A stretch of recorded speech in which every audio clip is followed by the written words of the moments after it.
galbeed ujeedada la leeyahayna waa hal ujeedo laba ujeedo ma jirto ujeedadu waa al-shabaab wax kale ma jiraan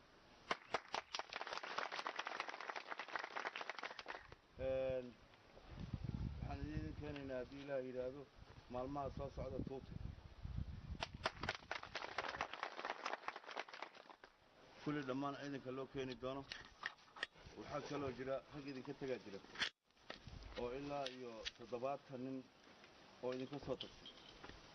mushaar 400 ma qaadateen 300 loo qaadateen ogaada kuwa koonfurgalbeed lacag lama siiyo dalkan idinkaa iska leh cid kale oo la mala cid kale u maqanna ma jirto kuwaasna lacagta ma siinin lacagta anaa haaya goormaa la siinayaa markaan diyaaradda soo saaran nin walba lacagtiisa siinayaa qalbigiisa ay ku jirtay lacagay xagga ku qaadanayaan ma sugaysaan taas go'aankaas anaa qaatay kolay dawladda koonfur galbeedna waa ka wada hadalnay